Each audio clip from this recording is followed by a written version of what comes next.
ये ज्योग्राफी का एक इंटरेस्टिंग पार्ट है। असल में क्या है, अपनी ज्योग्राफी के अंदर भी जो पेड क्लास के विद्यार्थी हैं वो रिकॉग्नाइज कर लें इस चीज को।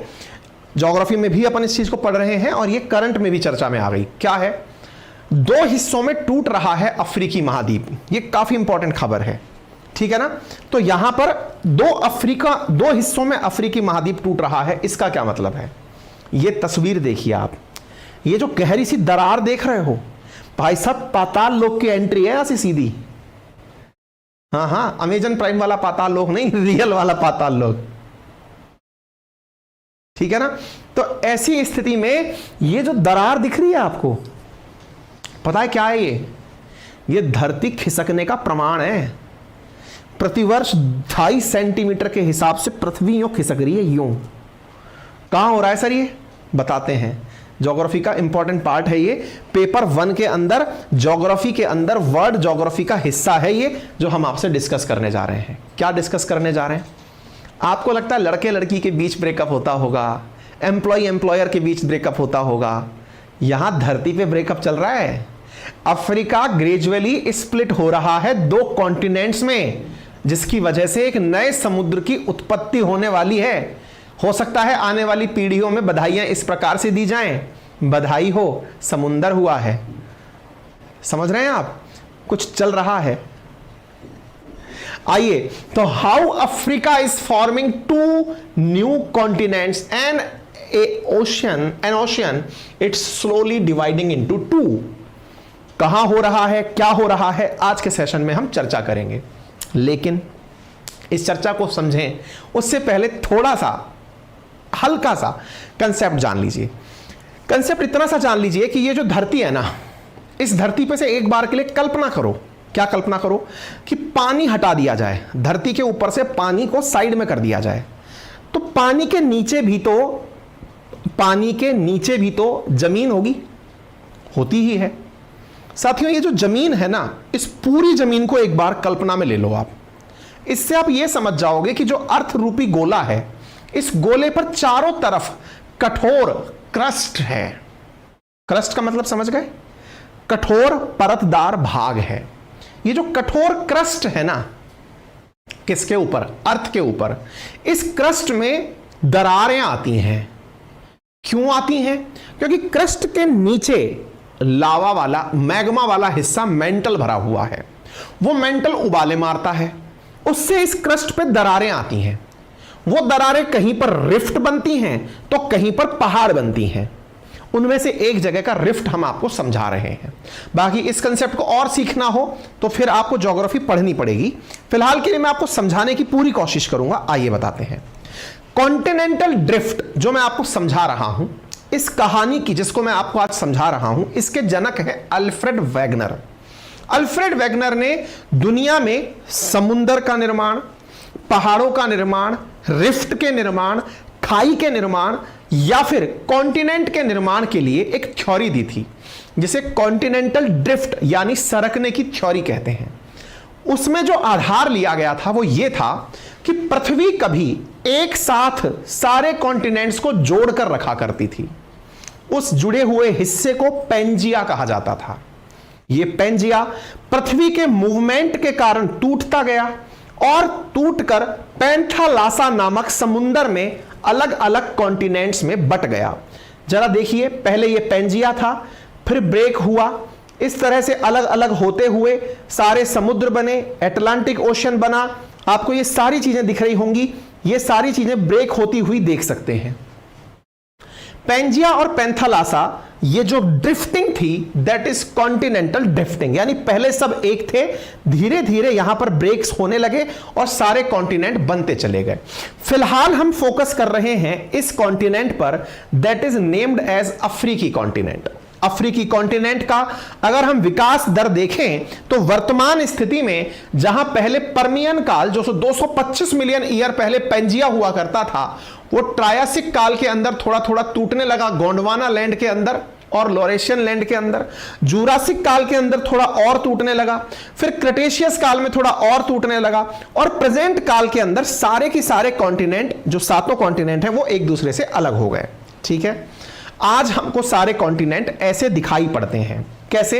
एक तरफ north America, south America, Africa, Europe, Asia, Australia. ठीक है, इन कॉन्टिनेंट में फिलहाल जो चर्चा है वो अफ्रीकी कॉन्टिनेंट की है। चर्चा क्या है?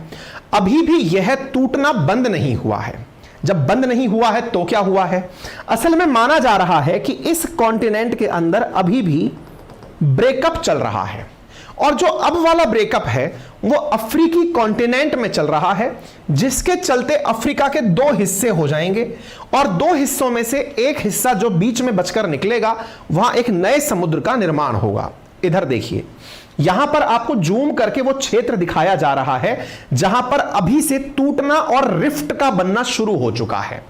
फिर से देखिए, ये अफ्रीका का वो हिस्सा है जिसको जूम करके आपको ग्रेट रिफ्ट वैली केन्या को दिखाया जा रहा है। साथियों, अब मैं अगर आपको यहां से दिखाने का प्रयास करूं तो भविष्य में यह अनुमानित है कि अफ्रीका, जिसके एक तरफ लाल सागर, एक तरफ इंडियन ओशियन, मेडागास्कर, ये चीजें दिख रही हैं, भविष्य में यहां पर इस प्रकार से एक रिफ्ट का निर्माण हो जाएगा और ये दोनों हिस्से एक दूसरे से अलग हो जाएंगे।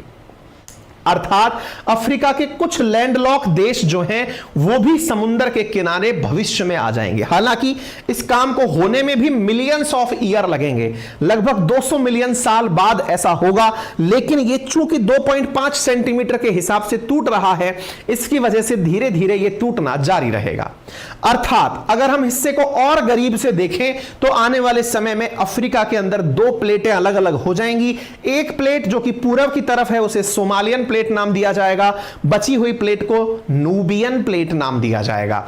सोमाली और नूबियन प्लेट के प्रमाण क्या आज भी मिलते हैं? बिल्कुल मिलते हैं, क्योंकि अफ्रीका में आज भी एक रिफ्ट वैली एग्जिस्ट करती है जिसके अंदर बहुत सारे लेक हैं, बहुत सारी खाइयां बनी हुई हैं। ये लेक टेंगनाइका या फिर वॉल्केनो के रूप में वॉल्केनो, लेक तुर्कानिका या फिर जो ग्रेट डिप्रेशंस हैं ये ऑलरेडी उसी के अंदर बने हुए दिखाई देते हैं।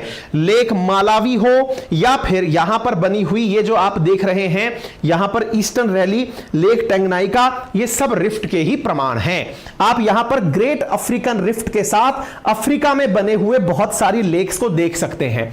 ये जो मैं आपको लेक अभी दिखा रहा हूं, ये जब हम मैपिंग करेंगे ना, जो मैपिंग का बैच में लाने की कह रहा हूं नेक्स्ट मंथ के शुरुआती फर्स्ट डे पे से ही शुरू कर लेंगे, 1 अप्रैल से ही, उसमें मैं आपको इस रिफ्ट के अंदर कौन सी लेक हैं, कौन से देश हैं, वो सारी चीजें बताएंगे। फिलहाल के लिए आप इतना सा समझ लीजिए कि आपको ये बात याद रखनी है कि यहां पर ये रिफ्ट बन रही है और उससे नूबियन प्लेट और सोमाली प्लेट अलग अलग हो रही है। ठीक है ना? यहां पर रेड सी और गल्फ ऑफ आदेन बन रहा है। आप इस चीज को जब प्रॉपर तरीके से समझ गए हैं, आज की यह सुर्खी बन गई है। जहां मैंने बात करी आपसे प्लेट की कि पूरी धरती प्लेट से झुकी हुई है, कल मैंने माउंट मैरापी डिस्कस किया था, अगर आपको याद हो तो यहां पर माउंट मैरापी जो है वो माउंट मैरापी भी मैंने आपको प्लेट थ्योरी यानी प्लेट टेक्टोनिक से समझाया था। आज इस तरह से समझ लीजिए कि ये सारी तरह की प्लेट्स यहां लगी हुई हैं पूरी अर्थ पर। आज चर्चा अफ्रीकन प्लेट की है, उससे सोमाली प्लेट अलग हो रही है, इंडिया इंडियन प्लेट पर बना हुआ है, ऑस्ट्रेलिया ऑस्ट्रेलियन प्लेट पर, इस तरह से पूरी अर्थ पर प्लेट्स बनी हुई हैं। ये अलग क्यों होती हैं अब वो जान लीजिए। इसके नीचे का जो मैग्मा है वो जब बाहर आता है तो यहां पर डाइवर्जन क्रिएट होता है और प्लेट्स एक दूसरे से दूर होती हैं और इस प्रकार की संरचनाएं बनाई दिखाई देती हैं। ठीक है साहब? बाकी अब चर्चा में क्यों है, अफ्रीका 2 भागों में क्यों बट रहा है, क्या हो रहा है, कितना समय लगेगा, ये सब बातें मैंने आपको यहां पर लिखकर दे दी हैं। जो बातें मैंने बोली वो सब बातें नोट्स के अंदर बनाकर लिखकर दे दी हैं, जो सेशन पूरी होने के बाद में आपको हमारे टेलीग्राम पर, जो कि कमेंट बॉक्स में पिन है अंकित अवस्थी सर के नाम से, वहां मिल जाएगा, और हमारे एप्लीकेशन पर जिसका नाम है RNA बाय अंकित अवस्थी सर, वहां पर भी मिल जाएगा। ठीक है? हमारा एप्लीकेशन जिस पर कोर्स अभी 1999 में दिया जा रहा है, जिसमें हिस्ट्री, ज्योग्राफी, पॉलिटी, इकोनॉमी पढ़ाई जाएगी पूरे 1 साल की वैधता के साथ में। ज्योग्राफी वहां पर वर्ल्ड ज्योग्राफी अभी चल रही है। मैपिंग की क्लासेस अप्रैल फर्स्ट वीक से शुरू हो जाएंगी। उसके लिए आप में से जो भी साथी उसमें एनरोल होना चाहें वो हो जाएंगे। उसके लिए एक अलग से हम बैच लेकर आएंगे। अभी आपसे डिस्कशन हुआ है, आपने हामी भरी है, तो हम इसको पूरी तरह से करने का प्रयास करेंगे। ठीक है? 1 साल के लिए आपको कोर्स की वैलिडिटी मिल जाएगी चारों सब्जेक्ट्स के साथ में। अगर आप में से अभी कुछ भी साथी ज्वाइन करना चाहें तो उसे जरूर ज्वाइन कर सकते हैं मात्र 1999। Thank you so much. अपना ख्याल रखें, बड़ों का सम्मान करें, छोटों को प्यार दें, अपना व्यक्तित्व इस प्रकार से विकसित करें कि महिलाएं आपके साथ सुरक्षित और सम्मानित महसूस करें। धन्यवाद।